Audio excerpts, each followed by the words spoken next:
Hello friends, आज है 24 जुलाई।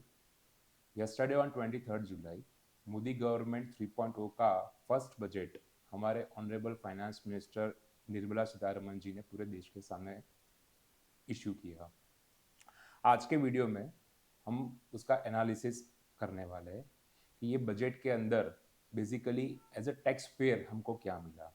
एक बजट के अंदर वैसे देखा जाए तो गवर्नमेंट बताती है कि टोटल उनकी रेवेन्यूज़ कहाँ से होगी, कहाँ कहाँ पे वो एक्सपेंस करेंगे, कौन से सेक्टर्स पे कितना पैसा वो यूज़ करने वाले हैं, कौन से स्टेट्स में वो कैसे यूज़ करने वाले हैं।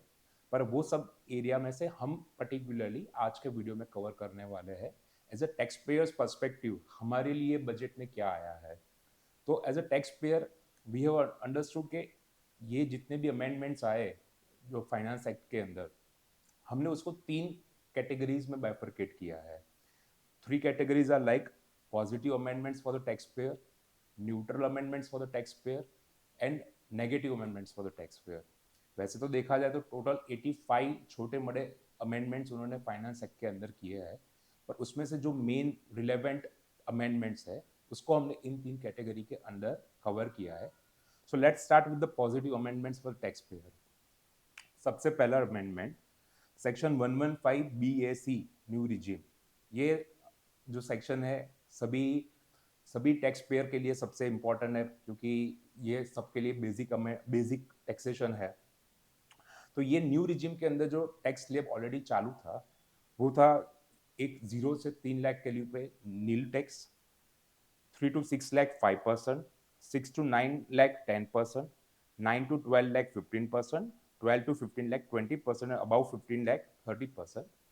उसके अंदर गवर्नमेंट ने अमेंड किया है, प्रपोज किया है कि 0 to 3 नील रहेगा, 3 से 6 जो था उसको अब 3 से 7 कर रहे हैं, तो 1 लाख वहां पे बढ़ाया है, जब वहां तक 5% ही टैक्स लगेगा। 6 से 9 की जगह पे 7 से 10 लाख के ऊपर 10% रहेगा, 9 से 12 की जगह पे 10 से 12 लाख के ऊपर 15% रहेगा, और उसके ऊपर के जो स्लैब है 12 से 15 और 15 से ऊपर वहां पे जो 20% और 30% लग रहा है वो एज इट इज कंटिन्यू रहेगा। तो देखा जाए तो इफेक्टिव सेविंग्स तो सिर्फ 17,500 की ही है।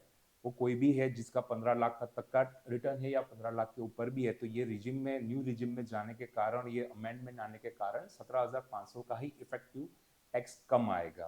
That is the maximum thing that can happen. और this tax slab change is also only for the new regime.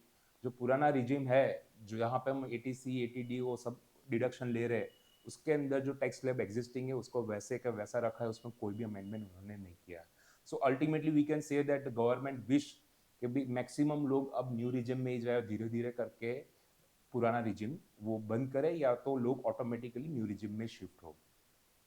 पर ठीक है, उसको हम पॉजिटिव अमेंडमेंट कंसिडर करते हैं कि जितना भी थोड़ा तो थोड़ा, पर अपने को कुछ तो बेनिफिट दिया है उन्होंने। देन उन्होंने एक अमेंडमेंट किया है सेक्शन 16 के अंदर, जहां पे जो ये न्यू रिजिम के अंदर स्टैंडर्ड डिडक्शन सैलरीज में से 50,000 का मिलता था उसको 75,000 का किया हुआ है। Again this is only for the new regime. अगर आप ओल्ड रिजिम में रिटर्न फाइल कर रहे हो तो सैलरी के अंदर आपको स्टैंडर्ड डिडक्शन 50,000 का ही मिलेगा, 70,000 75,000 नहीं मिलेगा। सो ये भी उन्होंने एप्लीकेबल किया है। वन इंटरेस्टिंग थिंग, ये सब चीज़ की एप्लीकेबल डेट्स उन्होंने अलग अलग सेक्शन की अलग अलग एप्लीकेबल डेट्स दी हुई है। जैसे कि ये न्यू रिजिम का और ये 50,000 का 75,000 किया, वो दोनों की एप्लीकेबल डेट उन्होंने 1 अप्रैल 2024 लिखा है। वैसे फाइनेंस बिल के अंदर लिखा है एप्लीकेबल फ्रॉम 1 अप्रैल 2025, पर मेमोरेंडम के अंदर जो बिल के साथ मेमोरेंडम आता है जहाँ पे वो कमेंट्री साथ में देते हैं, वहां पे उन्होंने लिखा कि first this is applicable for the assessment year starting from 1 April 2025, which means this is applicable for assessment year 25-26, which is a having a previous year, that is a financial 24-25। तो ये एक तरीके से देखा जाए तो करंट जो साल ऑलरेडी शुरू हो चुका है 24-25, उसी के लिए ये अमेंडमेंट दिए हुए हैं। ये बहुत सी जगह पे सरप्राइजिंग भी है, कंट्रोवर्सी भी क्रिएट करने वाले, क्योंकि आगे के सेक्शंस आएंगे, मैं बताऊंगा वहां पे आपको कि जो चीज 4 महीने ऑलरेडी खत्म भी हो गई 24-25 का, उसके लिए जाके जुलाई में उन्होंने अमेंडमेंट दे दिया है। और अगर वो 1 अप्रैल 2024 से रियल में एप्लीकेबल हो रही तो it can create so much chaos also. वो जहाँ पे आएगा हम डिस्कस करेंगे, पर एज ऑफ नाउ तो यही इंटरप्रिटेशन आ रहा है कि दिस ऑल अमेंडमेंट्स वहाँ जहाँ पे भी उन्होंने लिखा है 1 अप्रैल 2025 से एप्लीकेबल है, विच मीन्स 24-25 का जो फाइनेंशियल ईयर है और 25-26 का जो असेसमेंट ईयर है उसके लिए एप्लीकेबल है, तो दैट इज करंट ईयर से वो एप्लीकेबल हो चुका है। फिर उन्होंने एक अमेंडमेंट दिया है अंडर सेक्शन 112 कैपिटल ए, वहां पे हमको अभी तक लॉन्ग टर्म कैपिटल गेन जो हो रहा है शेयर्स के ऊपर, वो 1 लाख तक का कर कैपिटल गेन हो रहा है तो हमको एग्जाम्प्ट है, उसको उन्होंने लिमिट बढ़ा के दे दी है 1,25,000 और उसकी एप्लीकेबल डेट है 23 जुलाई 2024। तो अब से लेके जो भी आपको अगर कैपिटल गेन हो रहा है, वैसे देखा जाए तो कैपिटल गेन पूरे साल के लिए देखा जाएगा, तो जितना भी आपको 1 अप्रैल से लेके 23 जुलाई तक हो गया प्लस 23 जुलाई से लेके 31 मार्च 2025 तक होगा, वो दोनों मिला के टोटल आपको 1,25,000 तक का अगर लॉन्ग टर्म कैपिटल गेन है तो एग्जाम्प्ट मिलेगा, वो 1 लाख से 1,25,000 उन्होंने कर दिया है। So that is a positive amendment. फिर उन्होंने सेक्शन 40 सब क्लॉज बी के अंदर एक अमेंडमेंट दिया है पार्टनरशिप फर्म के लिए, जहां पे अभी तक प्रोविजन ये था कि पार्टनरशिप फर्म पहले 3 लाख रुपए का जो प्रॉफिट है उसके ऊपर फ्लैट 1.5 लाख या 90% विच एवर इज हायर के हिसाब से पार्टनर्स को रेम्यूनरेशन दे सकते थे, इरिस्पेक्टिव प्रॉफिट है या लॉस भी है, तो लॉस के केस में भी 1.5 लाख तक का आप रेम्यूनरेशन ले सकते थे, या तो 90% of 3 lakh that comes to 2,70,000 whichever is higher. वो लिमिट उन्होंने बढ़ा के अब कर दी 6 लाख, तो 6 लाख और उसके लिए लिमिट दे रखी है कि 3 लाख और 90% of 6 lakh whichever is higher. तो अगर अब देखा जाएगा तो आपका अगर लॉस भी है तो भी आप 3 लाख तक पार्टनर्स रेम्यूनरेशन ले सकते हो और वो अलाउ हो जाएगा, और अगर प्रॉफिट में है तो 6 लाख का 90% तक का आपको सीधा मिलेगा, और 6 लाख के ऊपर जितना भी प्रॉफिट है उसके ऊपर तो 90% 60% की जो लिमिट है वो कंटिन्यू की गई है। तो कंक्लूजन ये रहेगा कि 6 लाख तक 3 लाख और 90% ऑफ 6 लाख जो फिगर आ रहा है विच एवर इज हायर उतना आप रेम्यूनरेशन ले सकते हो, और जितना प्रॉफिट पार्टनरशिप फर्म का 6 लाख के ऊपर है वहां पे 60% का आप पार्टनरशिप पार्टनर्स को रेम्यूनरेशन दे सकते हो, वो अलाउ किया जाएगा पार्टनरशिप फर्म को। तो ये थोड़ी लिमिट उन्होंने बढ़ाई है, that is a positive amendment. फिर I think this is the one of the main positive amendment that I would consider, उन्होंने सेक्शन 149 के अंदर जो अपनी रीअसेसमेंट ओपन करने की लिमिट और पीरियड दी हुई है वो अमेंड कर दी है। एग्जिस्टिंगली वो लिमिट थी कि अगर डिपार्टमेंट को लग रहा है कि जो tax escape income escaping the tax 50 lakh से नीचे है तो 3 लाख 3 साल तक वो उसके ऊपर रीअसेसमेंट ओपन कर सकते थे, और अगर उनको लग रहा है कि इनकम एस्केपिंग टैक्स 50 लाख से ज्यादा है तो they can open your reassessment up to 10 years। वो उन्होंने चेंज करके लिमिट 10 साल से 5 साल पे ले आए, 5 साल 3 महीना पर्टिकुलरली उन्होंने प्रोविजन में दिया है, 5 years 3 months तक वो खोल सकते हैं, और अगर 50 लाख से कम है तो 3 years and 3 months तक वो आपके खोल सकते हैं। तो this is a really very big amendment, क्योंकि आज आप समझिए एग्जिस्टिंग आप 24 में खड़े और आपको 2034 में पूछा जाए कि अब 24 का आप रिप्लाई दीजिए आपका रीअसेसमेंट खुला है, वो बहुत ही बड़ा बड़ा पीरियड था। आज जीएसटी में भी 5 साल तक ही वो स्क्रूटिनी खोल सकते हैं, डिपार्टमेंट ऑडिट कर सकते हैं, इंक्वायरी कर सकते हैं। तो आज ये 10 लाख को कम करके 5 साल किया, that is really big good news for the tax payers. तो वो एक अच्छा चेंज उन्होंने लाया है सेक्शन 149 में। और साथ में ही अगर आपके वहाँ पे सर्च या सर्वे होता है तो ब्लॉक असेसमेंट होता है, तो ब्लॉक असेसमेंट के अंदर उनके पहले उनको पावर थी 10 साल तक आपके पूरे रीअसेसमेंट खोल सकते थे, उसको वापस से अर्लियर ब्लॉक असेसमेंट के पीरियड की तरह 6 साल तक लिमिट कर दिया है। तो अगर अब सर्च सर्वे होता है तो जिस साल में होता है उस साल का प्लस उससे पिछले 6 साल टोटल 7 साल का एक साथ वो ब्लॉक असेसमेंट करेंगे, तो वहां पे भी वो लिमिट 10 साल से नीचे आके टोटल में 7 साल तक आ गई। तो that is a really good amendment for the tax payers. फिर उन्होंने एक एंजल टैक्स अंडर सेक्शन 56, आज की डेट में अगर कोई प्राइवेट लिमिटेड कंपनी उसके शेयर्स न्यू शेयर्स इश्यू करते हैं किसी को ऑन अ प्रीमियम, तो वहां पे प्रोविजन था कि उसका जो फेयर वैल्यू डिराइव करना होता है under section under rule 11 UA, और जो फेयर वैल्यू के ऊपर जितना अगर प्रीमियम आपने लिया है, फेयर वैल्यू तक पैसा लिया है तो उसके ऊपर कंपनी को टैक्स कोई भरना नहीं था, पर अगर आपने फेयर वैल्यू से भी ज्यादा प्रीमियम ले लिया है तो difference of that consideration received minus the fair value, उतना जो भी अमाउंट है वो कंपनी को टैक्स होता था अंडर सेक्शन 56। तो उन्होंने इसको रिमूव कर दिया है और उसकी एप्लीकेबल डेट दी है 1 अप्रैल 2024। सो ये भी बेसिकली 24-25 में एप्लीकेबल हो गया एग्जिस्टिंग में। और अब आप कितना भी प्रीमियम ले लीजिए और उस फेयर वैल्यू को डिराइव करने की जरूरत ही नहीं है, और उसका जो भी ऊपर का पोर्शन है उसको कंपनी को ऊपर उस पर टैक्स नहीं भरना पड़ेगा। तो इसको दे कॉल इट कि जो एंजल इन्वेस्टर्स है उसका जो टैक्स लग रहा है वो अब नहीं लगेगा। तो that is a welcome move for the startups में स्पेसिफिकली।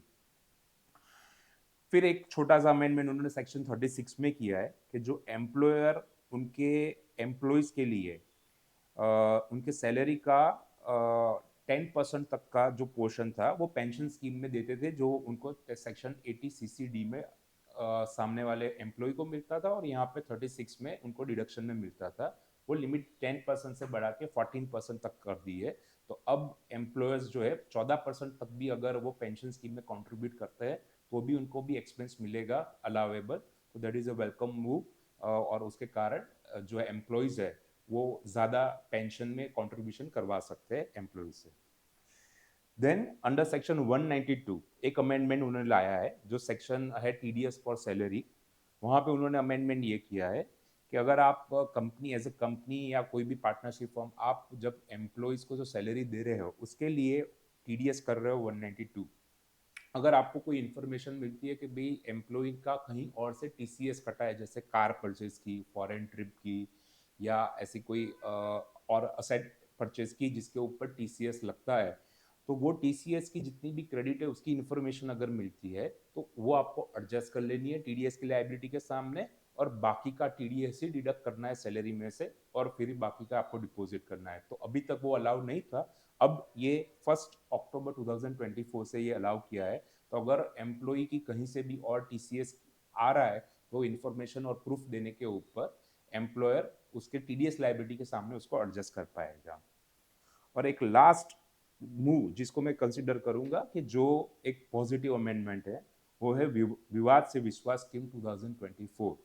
जैसे पहले भी 2 बार ये स्कीम आ चुकी है, इस तरीके से फिर से उन्होंने ये विवाद से विश्वास स्कीम लाया, जहाँ पे अगर किसी का अपील या उससे ऊपर के लेवल पे इनकम टैक्स का केस पेंडिंग है तो उसके अंदर वो विवाद से विश्वास स्कीम में जाके उन्होंने क्राइटेरिया दिए हुए कि ये लिमिट तक है तो इतनी टैक्स पेनल्टी में वेवर मिलेगा, इतना फ्लैट भर देना पड़ेगा। अगर आप उसमें ऑप्ट करते हो और एलिजिबल होते हो तो वहाँ से जाके आप अपना केस खत्म करवा सकते हो उतना पैसा पे करके। उसकी डेट नोटिफाई अभी हुई नहीं है, जब भी वो डिटेल में नोटिफाई होगी तो उसके ऊपर हम अलग से एक सेपरेट वीडियो बनाएंगे। आज की डेट में बस अनाउंस हो गया है कि ये स्कीम आने वाली है, उसकी डेट नोटिफाई करेंगे, कौन सी लास्ट डेट है जब तक आप विवाद से विश्वास स्कीम में जा सकते हो, कहाँ से कहाँ तक का पीरियड कवर होगा, वो सब डिटेल्स जब आएगी तो हम उसके ऊपर अलग वीडियो बनाएंगे। पर अच्छी बात है कि ऐसी स्कीम ऑलरेडी अनाउंस हो चुकी है। तो देखा जाए तो अप्रोक्स मेरे हिसाब से 9 जितने अमेंडमेंट्स है जिसको हम पॉजिटिव अमेंडमेंट्स कंसिडर करते हैं। अब सेकंड कैटेगरी पर चलते हैं, that is neutral amendments. Neutral इसलिए बोल रहा हूँ क्योंकि ये अमेंडमेंट्स की कुछ कुछ इफेक्ट ऐसी है कि कुछ टैक्स पेयर के लिए ये अच्छे भी बनेंगे और कुछ टैक्स पेयर के लिए ये बहुत बुरे भी बनेंगे, इसलिए उसको न्यूट्रल अमेंडमेंट हमने कंसिडर किया है। तो वो डिपेंड करता है कि आप कौन सा टैक्स स्लैब में आ रहे हो, कौन से साइड में फॉल हो रहे हो, उसके हिसाब से ये आपको शायद हिट भी करेगा या तो आपके लिए पॉजिटिव भी रहेगा। We consider as a neutral amendment.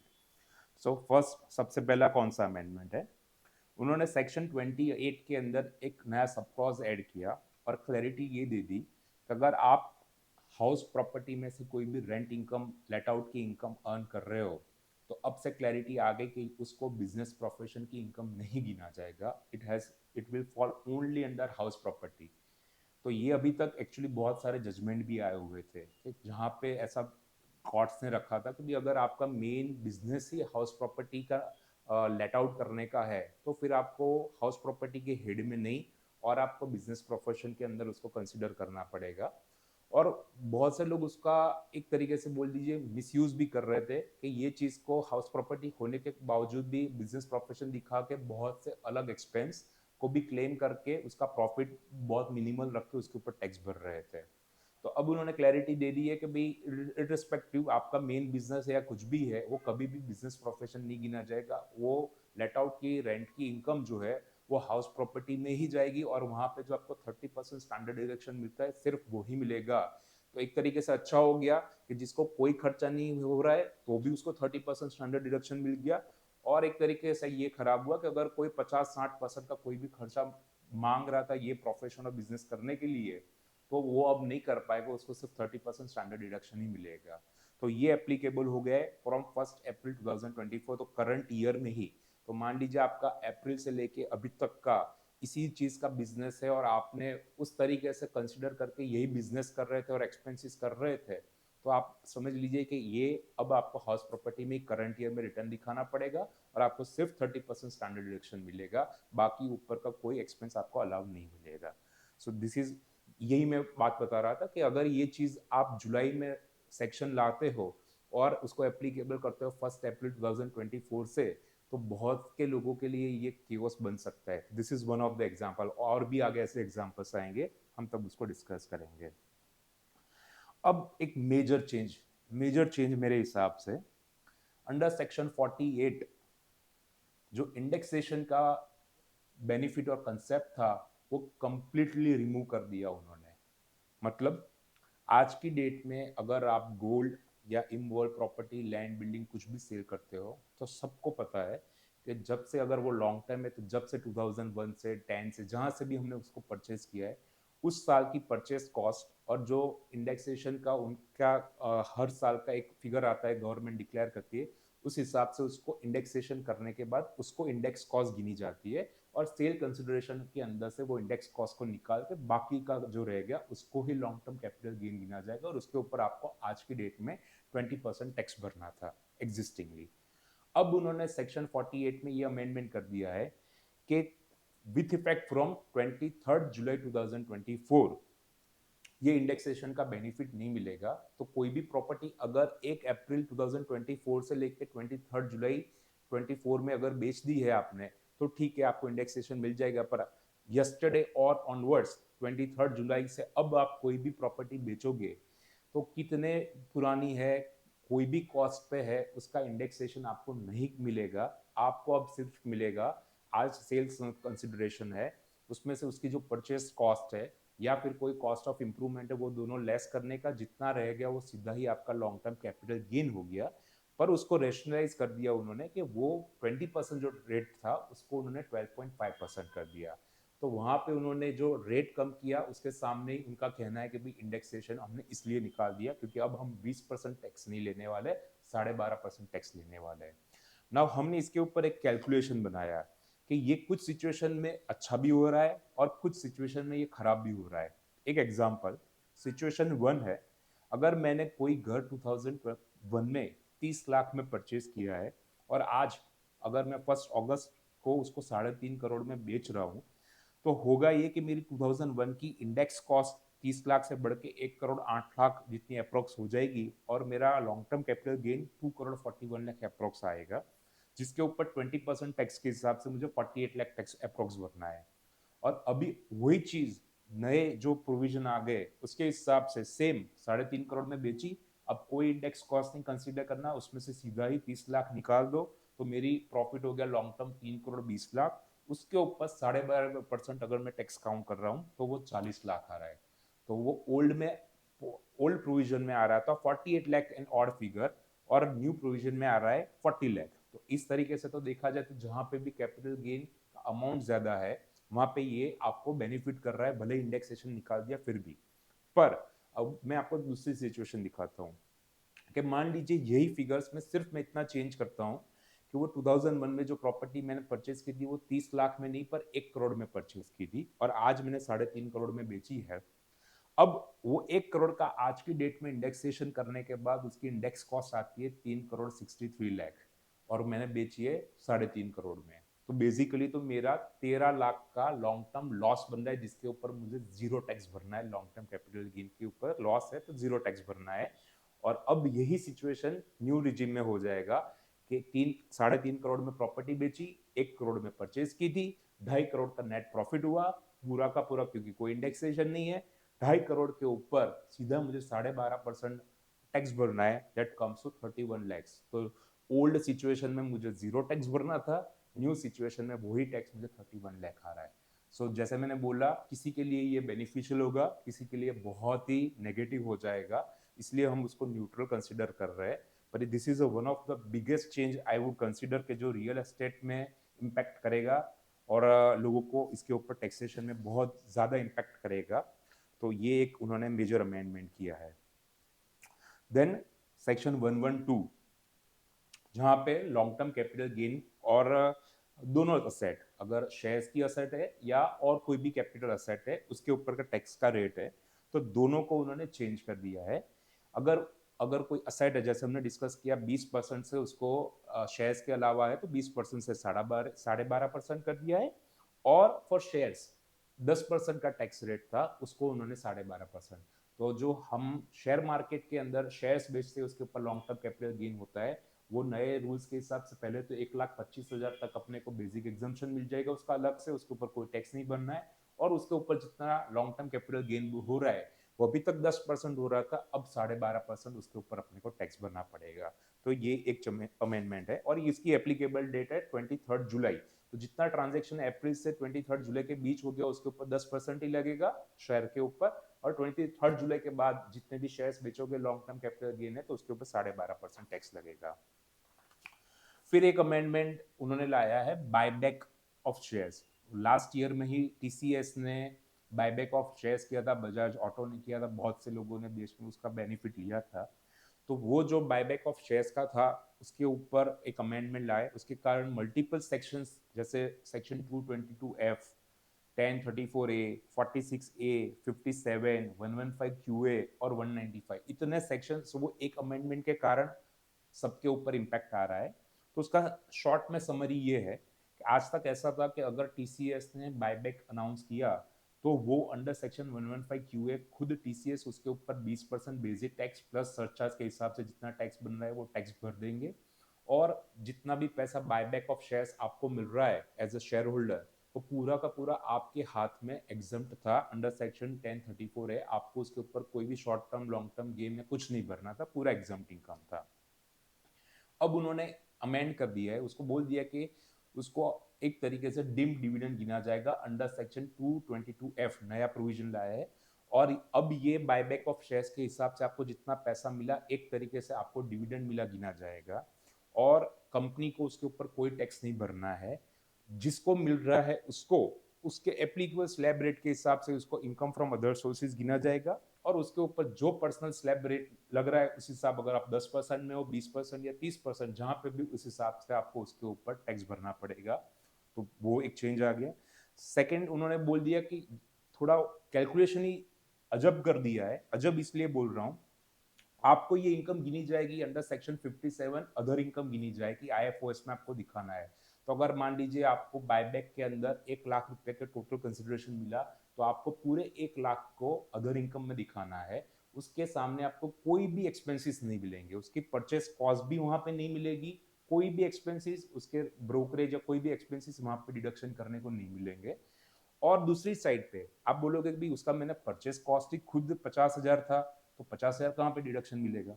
तो वो बोल रहे हैं कि उसको आप के शॉर्ट टर्म या लॉन्ग टर्म कैपिटल लॉस में ले जाएंगे। वहां पे आपको कंसिडरेशन 0 गिनना है, 50,000 का आपका एक्विजिशन गिनना है, तो अल्टीमेटली 50,000 का लॉस हुआ।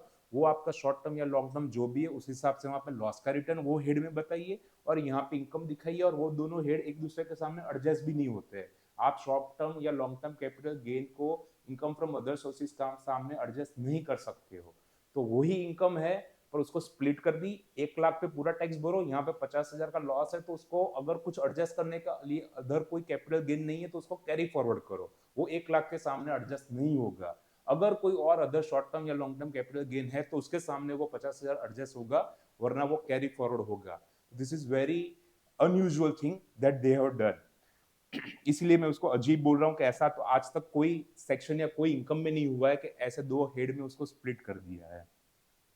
Now going for the next amendment, yes, इसी के अंदर और भी है।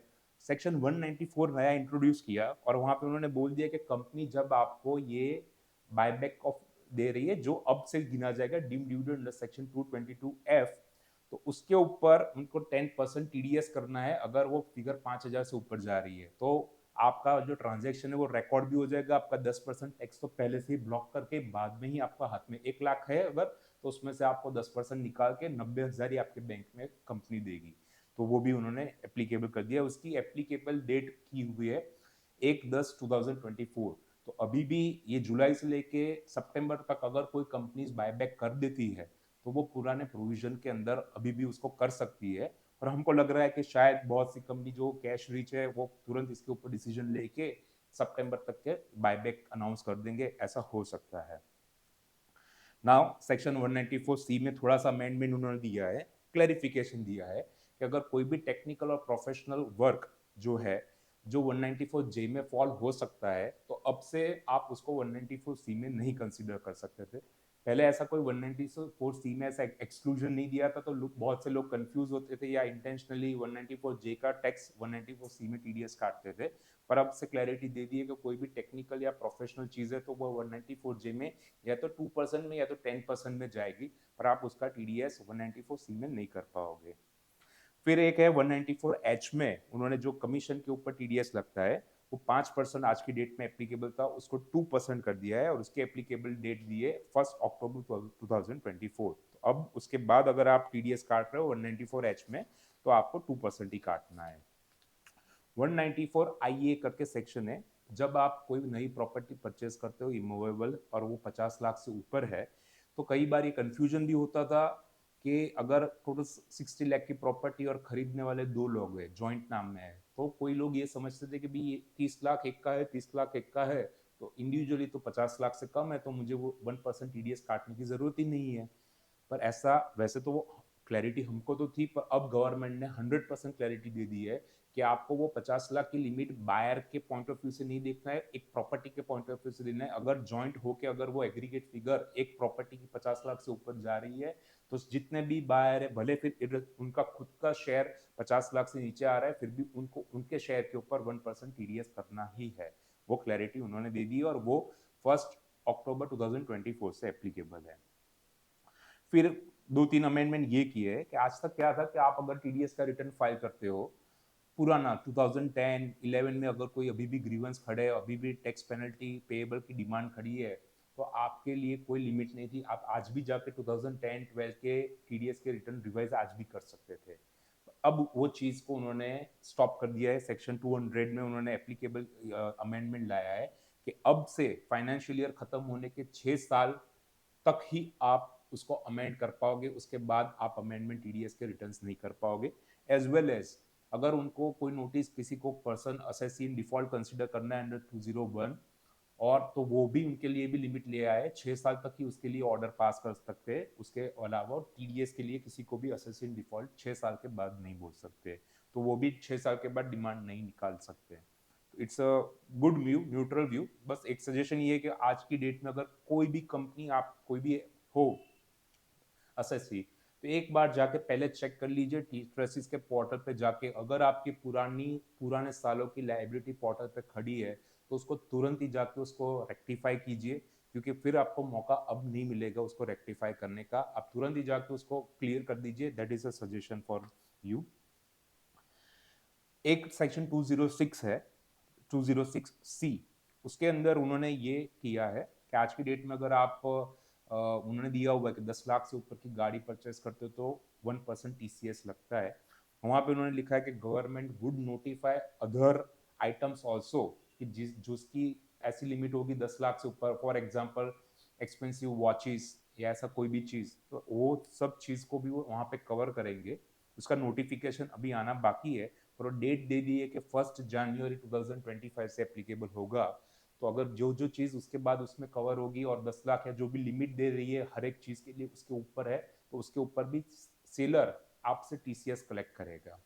तो ये जो चीजें थी, इतने अमेंडमेंट्स, अप्रोक्स 15 जितने अमेंडमेंट्स थे, इसको हम न्यूट्रल अमेंडमेंट्स कंसिडर करते हैं, तो वो भी अपने यहाँ पे देख लिए।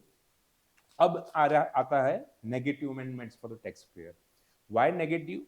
क्योंकि ये हमारे हिसाब से ऐसा है कि जो एग्जिस्टिंग में था नहीं और अब आपको ज्यादा टैक्स भरना पड़ेगा, कोई भी बीइंग अ टैक्स पेयर, तो इसलिए हम उसको नेगेटिव कंसीडर कर रहे हैं।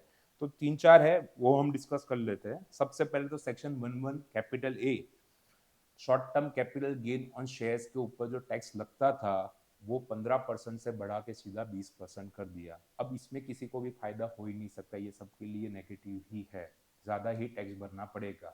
तो इसमें कोई पॉजिटिव पॉइंट ऑफ व्यू नहीं है, मार्केट के लिए भी नहीं है या टैक्स पेयर के लिए भी नहीं है, सिर्फ मे बी गवर्नमेंट के लिए पॉजिटिव है, अदरवाइज सबके लिए नेगेटिव ही है। तो इस पर we consider as a negative amendment. फिर है सेक्शन 194 टी, नया सेक्शन टीडीएस के अंदर इंट्रोड्यूस किया, जहां पे ऐसा बोला कि आज तक अगर कोई भी पार्टनर पार्टनरशिप फर्म में से रेम्यूरेशन, इंटरेस्ट, कमीशन कुछ भी लेता था तो उसको कोई टीडीएस नहीं करना था और पार्टनर को विदाउट टीडीएस वो पैसा दे सकते थे।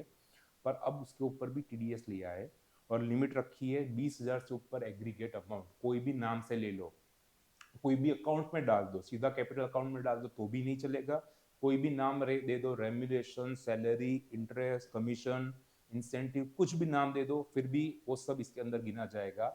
और अगर अब से पार्टनरशिप फर्म पार्टनर्स को 20,000 से ज्यादा इन अ ईयर पेमेंट कर रही है तो उसके ऊपर 10% टीडीएस काट के बाकी का बैलेंस ही देना है और वो डिपॉजिट करना है। और why I am saying this is negative in a way, इसकी भी इफेक्टिव डेट उन्होंने दी है 1 अप्रैल 2024। बाकी सब टीडीएस के सेक्शंस के अमेंडमेंट को उन्होंने 1 अक्टूबर से एप्लीकेबल मोस्टली किया है, पर ये प्रोविजन उन्होंने 1 अप्रैल 2024 से एप्लीकेबल किया है। तो आप समझिए कि जो अप्रैल से लेकर जुलाई मंथ या जून मंथ तक जितनी भी पार्टनरशिप फर्म ने अपने पार्टनर्स को ये ऑलरेडी सैलरी दे रखा है, उसके ऊपर भी आज की डेट में आपको टीडीएस भरना पड़ेगा विथ इंटरेस्ट एंड पेनल्टी, जो भी लगेगा वो आपको भरना पड़ेगा।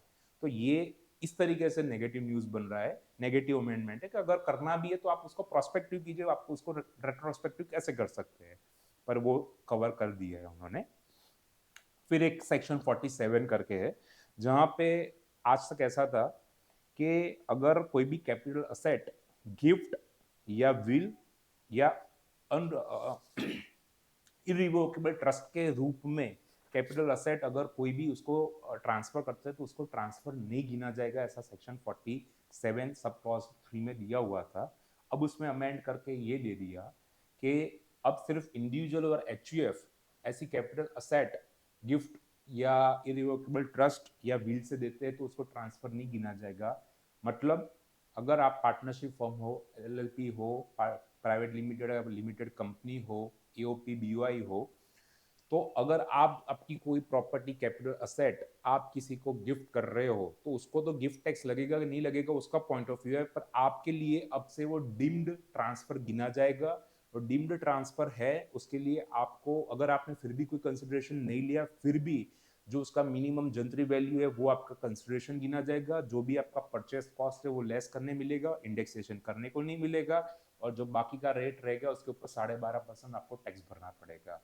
तो सामने वाले को तो वो शायद गिफ्ट में फॉल हो भी जाए, शायद टैक्स लगे या ना लगे उसका कंसर्न हो गया, पर आपको इसके ऊपर टैक्स लगेगा और ये भी एप्लीकेबल 1 अप्रैल 2024 से कर दिया। तो मगर आपने मान लीजिए आपने अप्रैल से लेके आज जुलाई के बीच में भी ये ट्रांजेक्शन ऑलरेडी कर दिया जो उस टाइम पे पता ही नहीं था कि टैक्सेबल है, पर अब आज की डेट से एप्लीकेबल कर दिया तो 1 अप्रैल से ये तो टैक्सेबल कर दिया। तो that is this is not not acceptable in my view कि आप रेट्रोस्पेक्टिव अमेंडमेंट्स ऐसे नहीं ला सकते, इसको प्रोस्पेक्टिव ही होना चाहिए, पर उसको टैक्स कर दिया है। तो this is why this is a negative amendment. अब अमेंडमेंट तो कुछ किया नहीं पर इसीलिए वो नेगेटिव हो गया, ऐसा एक पॉइंट है जो पूरे देश में बहुत ही ज्यादा उसका हल्ला हुआ था मार्च मंथ में, that is section 43BH, payment to MSME. पूरे देश में से इतने सारे रिप्रेजेंटेशंस गए कि भाई यार या तो आप उसको रिमूव कर दो या तो उसकी लिमिट बढ़ा के 100 दिन कर दो 45 डेज से, या और कुछ उसको 1 साल बाद एप्लीकेबल करो, लास्ट ईयर एप्लीकेबल मत करो। तो बहुत से लोगों को एक्सपेक्टेशन थी, बहुत से इंडस्ट्री को एक्सपेक्टेशन थी कि एमएसएमई के ऊपर ये आ ही जाएगा, कॉन्फिडेंस था। एंड सरप्राइजिंगली गवर्नमेंट ने उसके ऊपर कोई अमेंडमेंट दिया ही नहीं। तो आज की डेट में जो प्रोविजन लास्ट ईयर एप्लीकेबल हो गया 43BH वो वैसा का वैसा कंटिन्यू है, एप्लीकेबल है। आप अगर 45 डेज में पेमेंट नहीं करते हो एमएसएमई को तो वो डिसअलाउ ही होगा, और जब पेमेंट करोगे उस साल में ही अलाउ होगा, कोई अमेंडमेंट नहीं है। ऐसी बात कहीं पे चल रही है कि भी वो मीडियम को भी उसमें कवर करने की बात करें, मीडियम एंटरप्राइज को भी, पर अभी तक कोई एमएसएमई एक्ट के अंदर या 43BH के अंदर उसका कोई ऑफिशियल अनाउंसमेंट नहीं आया। तो इस तरीके से ये एमएसएमई में कोई अमेंडमेंट ना करके भी वो नेगेटिव अमेंडमेंट बन गया है, तो वो एक चीज जो है हम उसको कंसिडर कर रहे हैं एज ए नेगेटिव अमेंडमेंट। तो बस फ्रेंड्स, इतने अमेंडमेंट्स थे हमारे पॉइंट ऑफ व्यू से जो इंपॉर्टेंट थे, जो आपके लिए जानना जरूरी थे, तो हमने इसमें कवर किए। अगर आपको इसकी कोई क्वेरी हो तो प्लीज कमेंट में बताइए, we will be happy to resolve that queries. Thank you.